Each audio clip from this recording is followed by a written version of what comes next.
At punta na tayo sa ating mensahe, pagpatuloy natin yung pinag-aaralan natin na tatlong tanong. Tatlong tanong na para sa reflection natin o kaya pag-analisa natin sa buhay natin base sa natutunan nating mensahe about ano na yung lesson natin last time?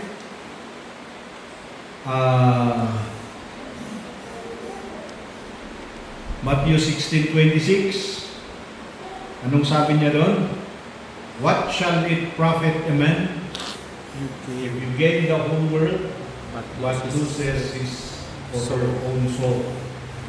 Anong mapapala mo kung mamangkin mo ang yaman ng mundo, ngunit mawawala mo ang iyong kaluluwa? Anong patutunguhan mo? Okay. So,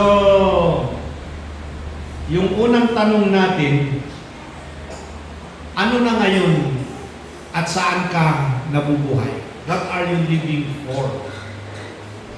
Bakit ka nabubuhay? Ano ang takbo ng buhay mo?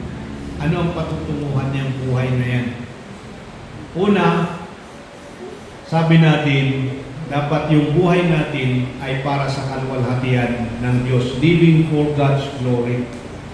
Hindi yung glory natin, for God's glory. Pangalawa, living for Christ.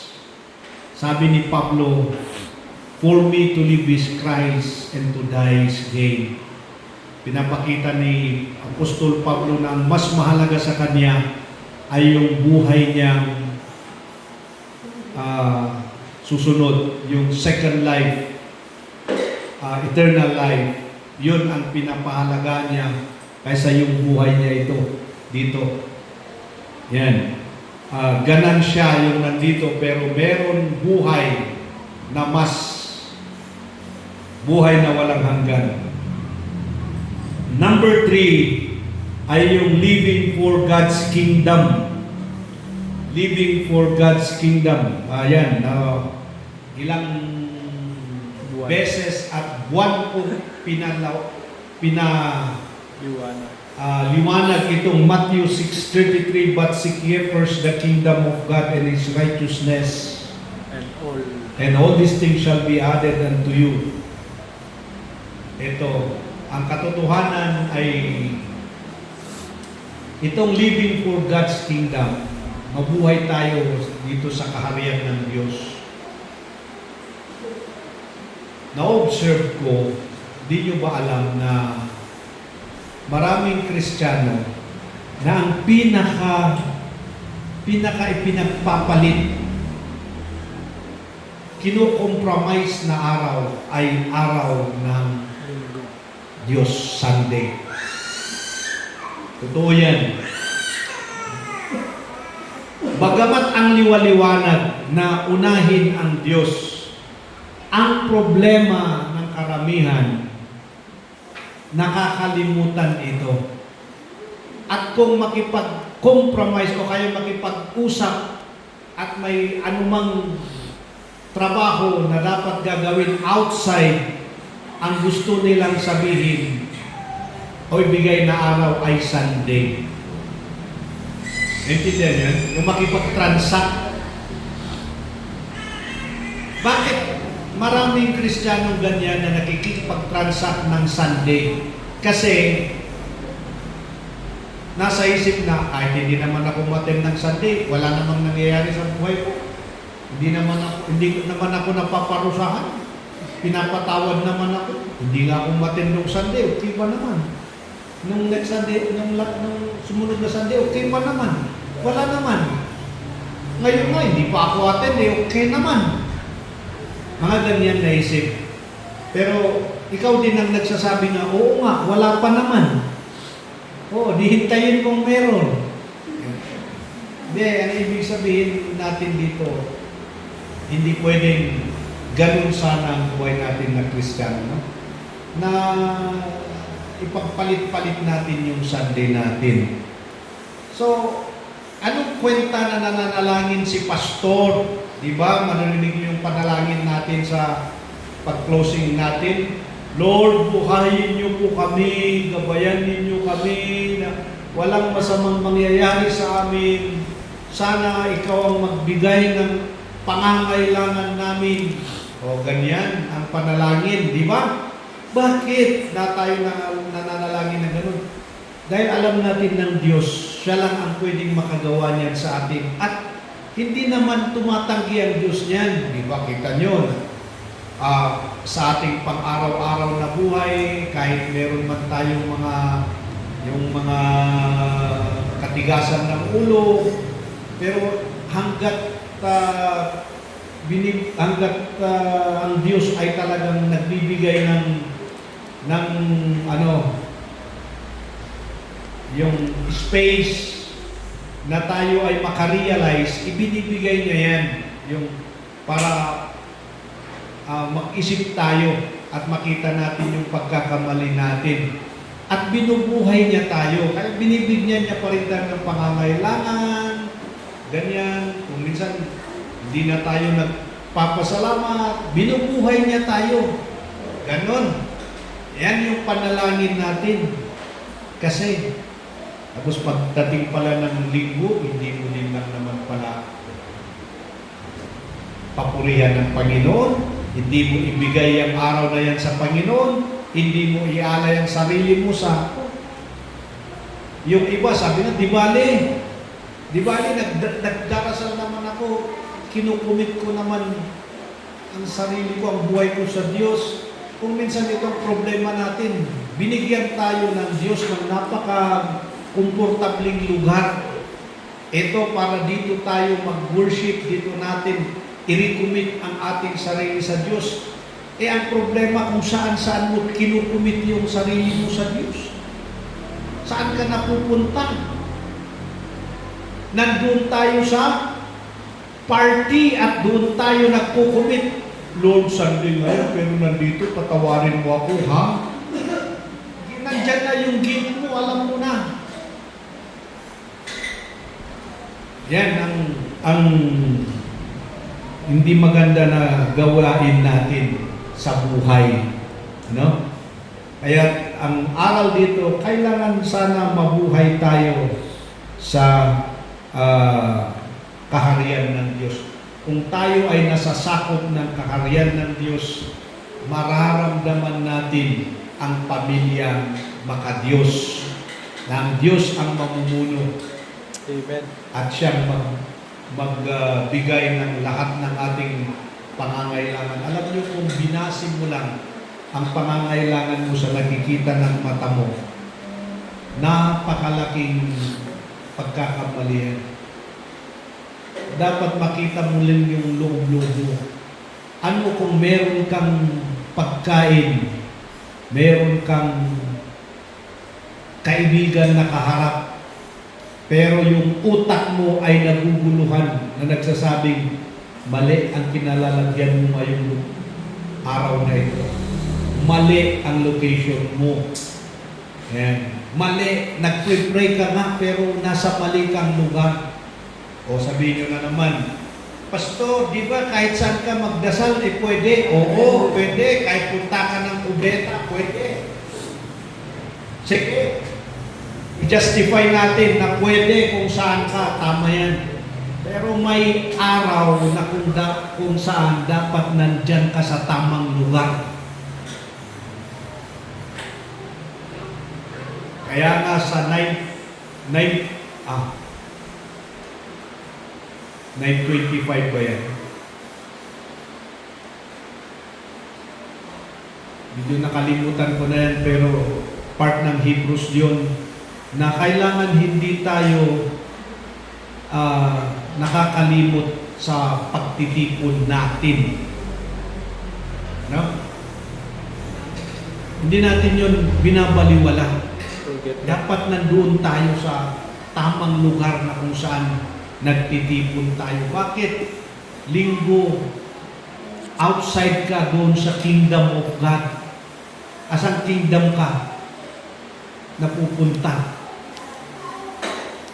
Yan. Naintindihan niyo yung ibig nating sabihin. May trabaho ako doon kasi malaki ang kita. Yan. Hindi mo ma-master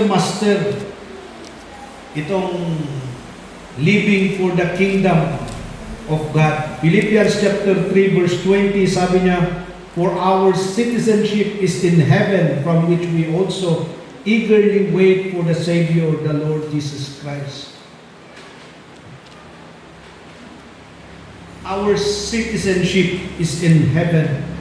Bakit? Pati ba spiritual, uso ba ang abroad? Ano? Ayaw mo ba na mag-enjoy sa kung saan ang citizenship mo ay langit? Kung halimbawa, Pilipino ka,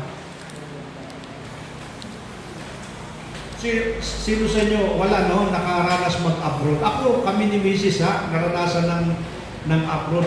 Alam nyo kung bakit, kung ako lang, bakit ako tumatagal noon sa abroad na pinuntahan namin? Dahil lang sa dolyar. Oo, pero ang gusto ko, nandito ako sa Pinas, kasama ko ang pamilya ko, nakakakwentuhan ko ang mga anak ko. Hindi ako sanay at masaya na kaya layo ako sa pamilya kong tunay kong pamilya dahil lang sa dolyar.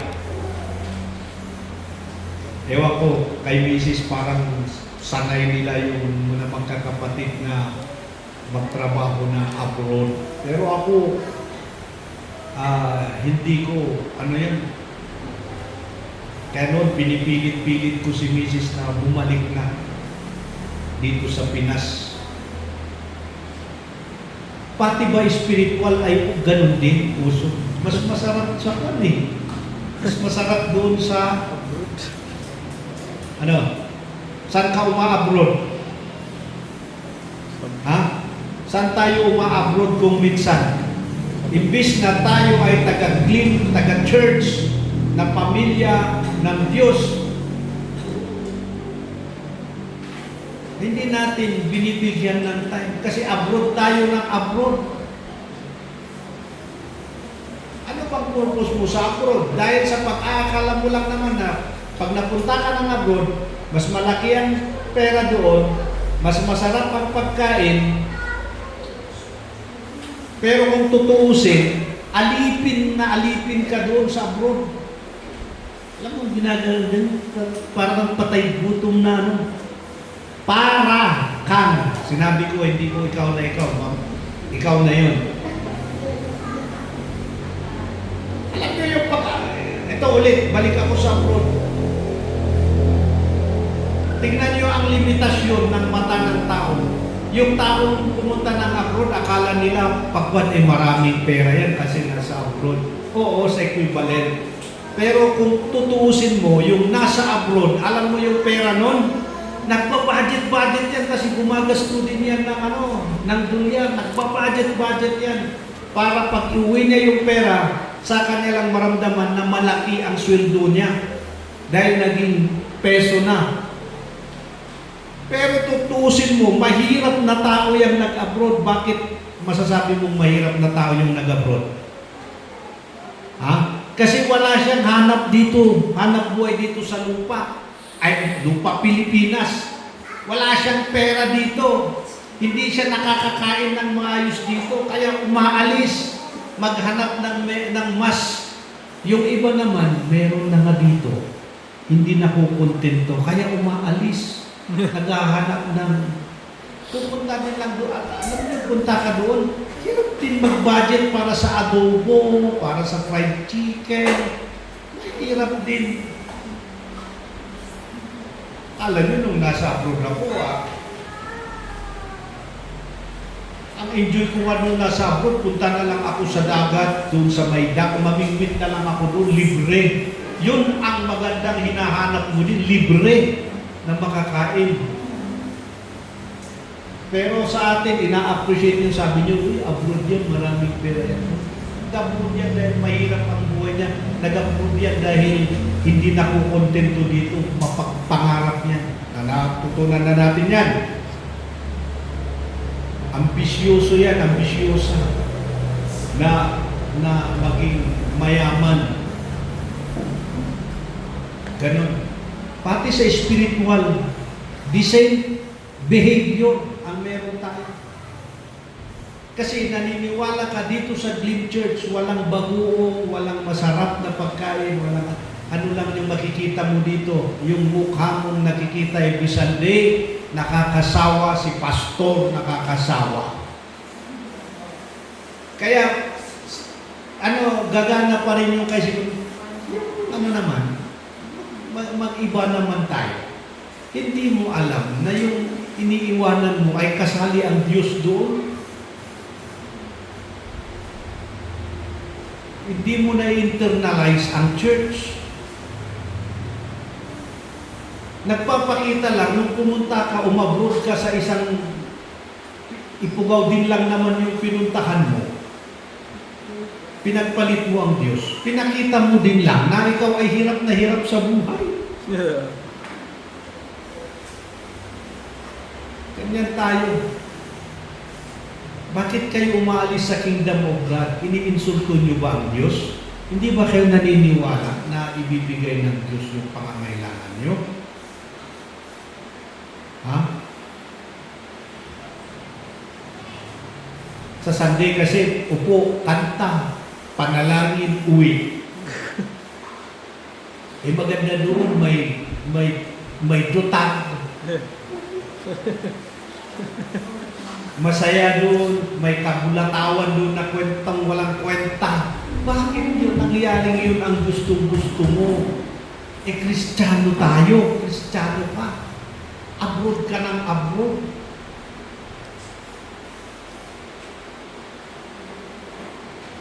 Pagdating ng araw, alam niyo karamihan, ito. Darating din ang araw, pag nagkaroon ka ng sakit, akala mo ikaw ng marami akong nakitang ganyan. Nung sila ay nagkasakit, o kaya sila nagkaroon ng problemang matinding problema, alam mo, para silang sobrang makadiyos na. Oo, yung parang feel nila talaga yung, lalo yung mga na-threat na yung buhay, yun. Talo ka ng pastor.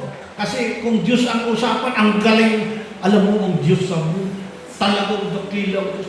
Binigay ko na sa kanyang buhay ko.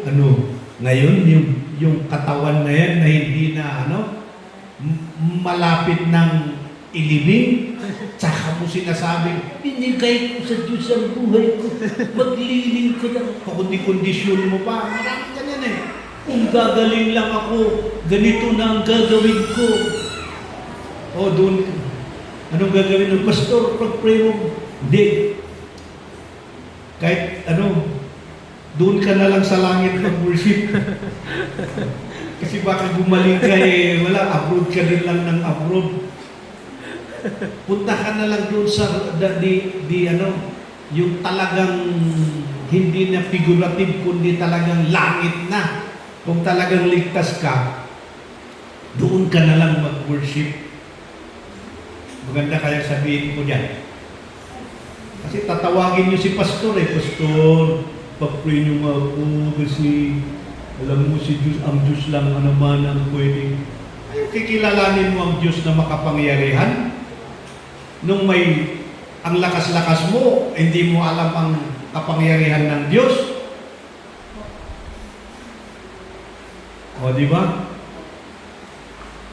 Meron isang taong nakilala ko noon, mayroon siyang sinabing hindi maganda. Tapos, pinagsisilosan si pastor. Tapos, kung ano-anong pinagsasabi. Ngayon, nagkasakit.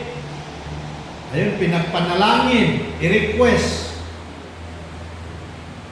Ngayon, naging bakal na yung paa. Ngayon, kilala niya na si pastor. Alam niya na ang pastor ay nagdarasal para sa kanya. At kailangan niya na ang pastor. Ang tingin niya na sa pastor ay makadiyos na.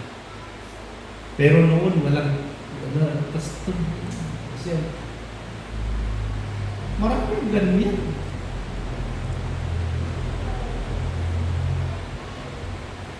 Kung gustong-gusto niya na si pastor, bigyan niya ng kung ano-ano si pastor.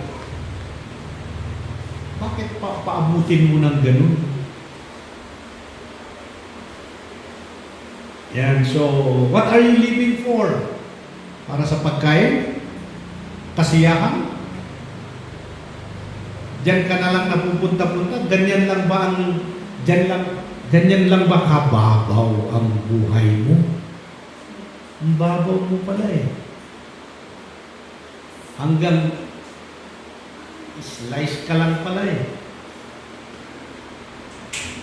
Nakakahiya ngayon ng sinasabi ni Pastor sa inyo.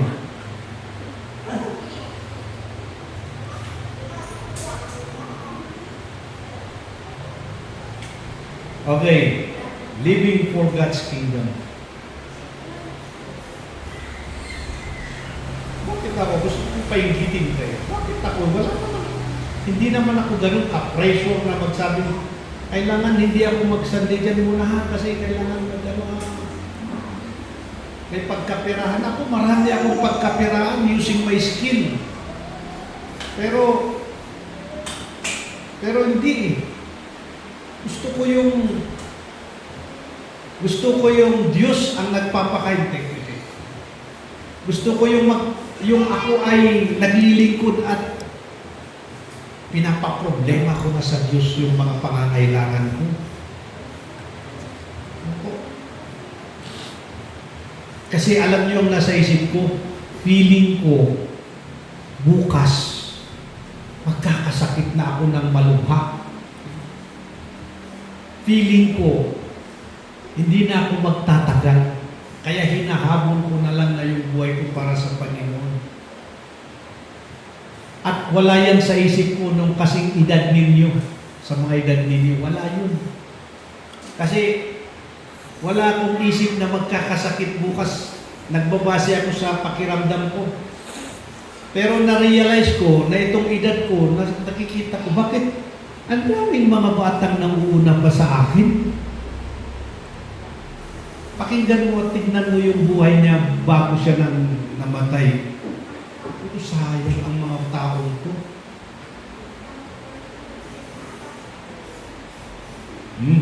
Yan ang ini-emphasize ko sa school. Ang sarap mabuhay. When you say kingdom of God, again, sabihin ko, ang sarap mabuhay kung sakop ka ng otoridad ng Diyos, kaharian ng Diyos. Ang sarap-sarap mabuhay niya. Bakit? Ito, aminin natin, if you are living in the kingdom of God, anong mga signs? Nabanggit ko na, ulitin ko lang. Hindi lahat ng sabihin mo dahil nasa under the authority of God na ikaw ay nabubuhay ay i-describe mo ang saya-saya mong tao, ang saya-saya mo, maraming mga pangangailangan nandyan. Hindi. Kung ikaw ay nasa kaharian ng Diyos, ang ganda dahil una, nandyan yung maligaya ka. Meron at wala ka mang pera, maligaya ka. Pero ang katotohanan, hindi ka pababayaan ng Diyos. Hindi mo mararanasan na malayo ang Diyos sa iyo.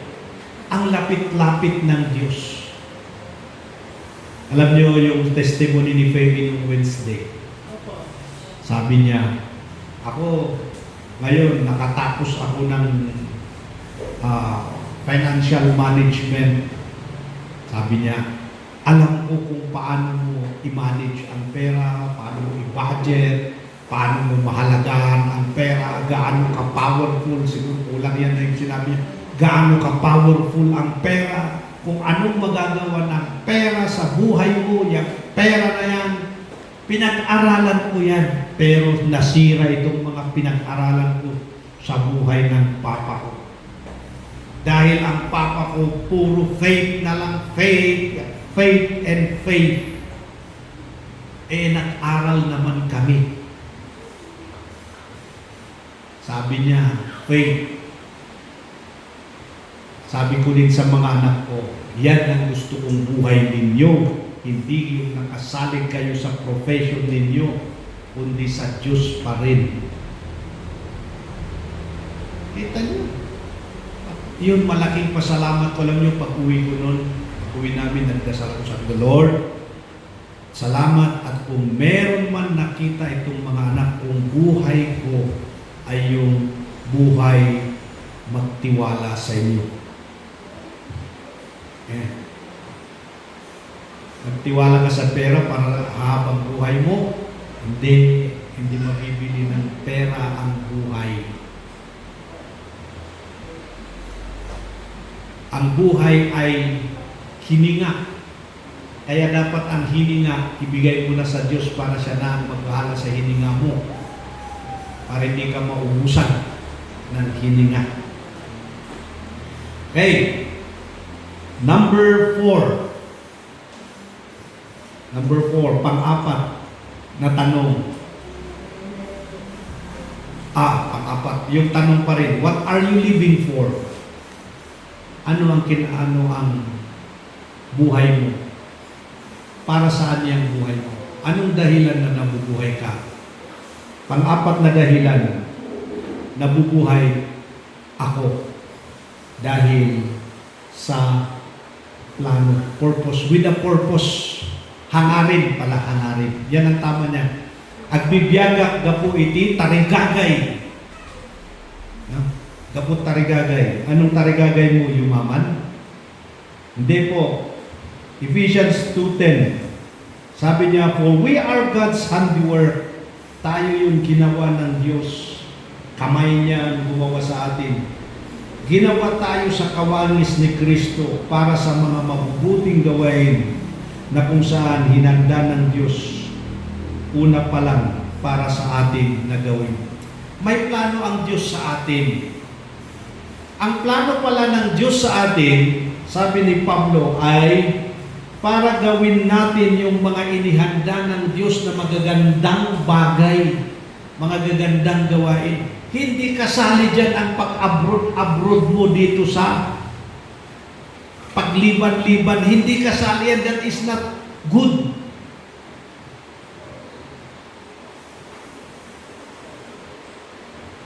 Naintindihan nyo yan? Hindi dinesign ng Diyos na sabi niya, ikaw, ililigtas kita for me para ang buhay mo ay maging pa-abroad. Wala yan sa design niya.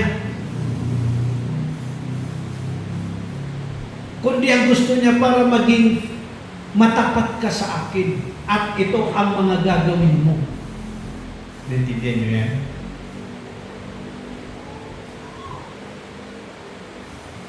Alam niyo ba ang good and bad? Basic na tanong, no? Pang bata. Alam niyo ba what is good and what is bad? Alam natin hindi. O, magbigay ka ng bad. Sang bad? Nakaw. Ano ba? Ha? Ha? Umatay. Sinungaling. Ma-pride. Mapagrason. Di tumatanggap ng correction. Ano pa? Ha? Selfishness. Palamura. Greediness. Walang palamahal. Oh, palamura na. Ano pa? Ha? Adultery. Greediness. Ha? Greediness. Greediness. Ano pa? Sabi nyo? Stubborn. Ano pa? Matigas ang ulo. Oh, magbigay kayo ng good. Ano ang good? Jesus Christ. Jesus Christ. Good si Jesus Christ. Yan yung good na gawain. God. Ha? Ha? Ano yan? Honest. Ano? Mapagmahal. Humble. Kindness.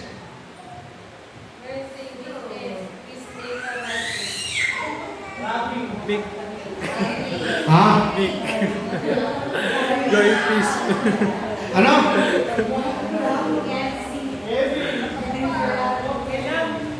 O yung fruit of the Spirit, ano? Ano pa? Joy. Ha? Joy, peace. Long suffering. Pagpipigil sa sarili, o fruit of the Spirit yan. Ayun nga, ang love yun. Ano pa? Mas marami kayong alam na bad.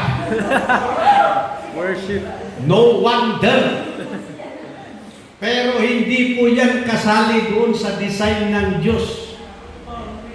Sabi niya, we are, Ephesians 2:10, We are created in Christ Jesus to good works. To good works. Damihan pa natin yung alam nating good kasi mas marami yung bad.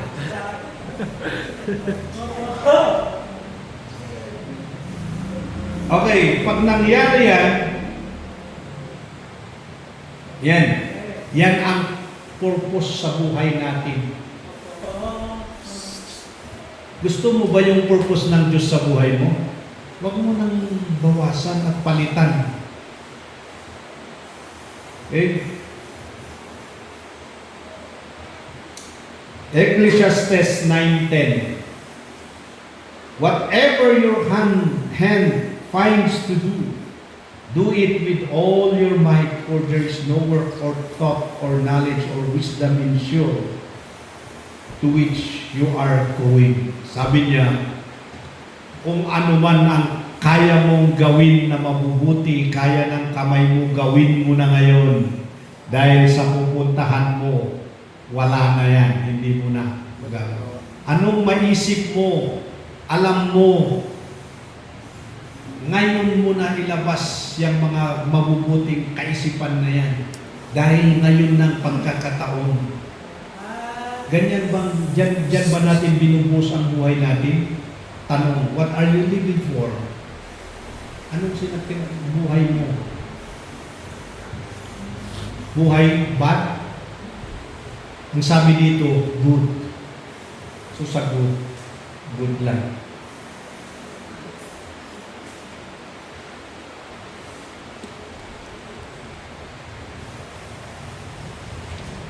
So, sana maliwanag sa atin ito. Anong dahilan na nabubuhay ka? Living for God's glory. Living for Christ. Living for God's kingdom. And living with a purpose. Hindi mo purpose yun.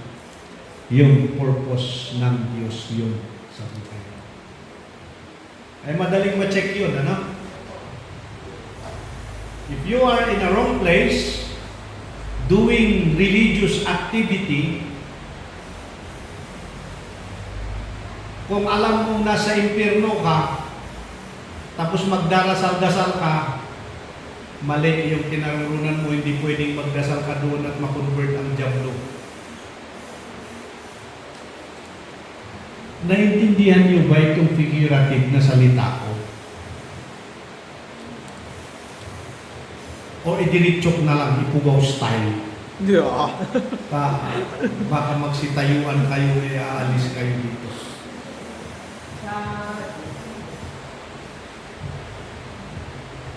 Huwag mong ilagay yung sarili mo dalhin sa maling lugar. Tapos para maging magawang masabing spiritual ka, doon mo gagawin ang spiritual activities like manalangin ka daw. Sa tinatawag spiritual na bagay, pero wala ka naman sa tamang lugar. Pakitang tao ka lang. Marami yan dito. Marami dito sa inyo. Kanina nga nag-uusap kami ni Brother Jun. Kasi ang aga niyang pumunta dito. Yan ang usapan namin, ang spiritual corruption dito sa Ifugao. Kasi ang Ifugao, maging ano na ang mga Kristiyano dito, naging more on action sila na pakita. Kaya nga sabi ko, wala akong salitang pang-describe sa naging problema ng spiritual ng Ifugao. Nung nabanggit niya yung Pharisee, naalala ko yung term na pinag-describe ko pero wala naman kasi ganyan salita. Phariseistic. Wala naman pero parang gusto kong idagdag yun na vocabulary sana. Na yan ang tawag mo sa tao na relihiyoso ang dating at ipinapakita pero sa totoo lang hindi siya taong spiritual. Ito, meron akong napakinggan na teaching doon, nagtuturo doon sa Facebook na kasi karamihan yung ganun sa akin. Sinulat ko yun, inulit ko siya, pinost ko, sinulat ko yung sinabi niya, pinost ko, sinulat, pinag-on ko, sulat ulit, post, sulat ko. Ganyan-ganyan, hanggang nabuo ko yun, yung lahat ng sinasabi niya. Alam niyo, pinasa ko yun, sinabi ko, Lord, tignan mo naman, baka guilty ako yata dito. Baka dito na ako napupunta na hindi ko na alam. Alam niyo yung impact nun na pinakinggan ko na message? Parang pinagpaalala sa akin na sabi niya, na tignan mo ano ka ngayon. Hindi ka nag-i-evaluate na. Then I realized that sabi ko, Lord, ang nasa isip ko, ministry, maglingkod. Do I really love ministry more than loving you? Parang kita nyo sabi niyo siguro, anong mali doon, Pastor? Nagmi-ministry ka nga? Yes.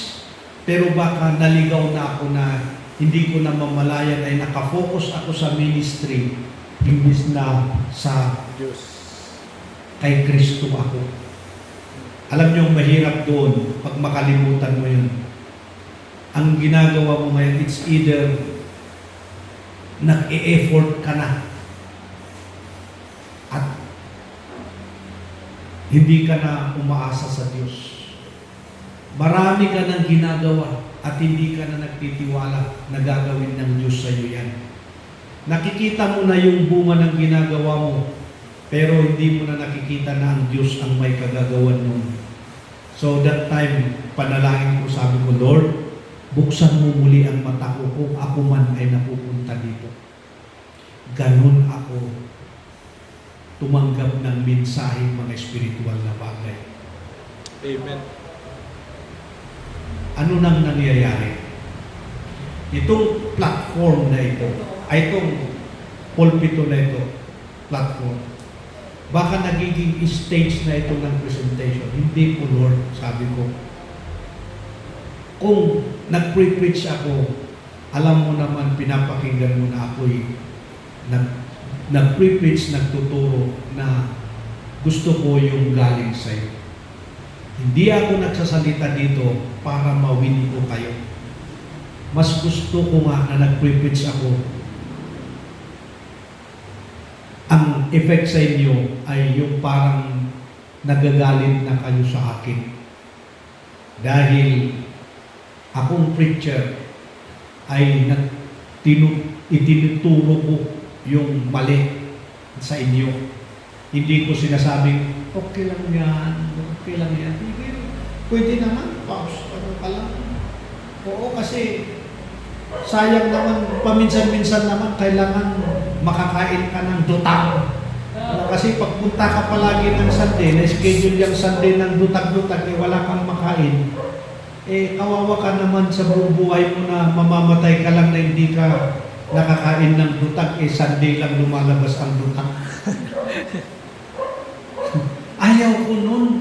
Ang sasabihin ko ay ganito, huwag mong ipagpalit dahil kung dutak lang, kung gusto ng Diyos, bibigyan ka ng dutak in any day, any time. Amen.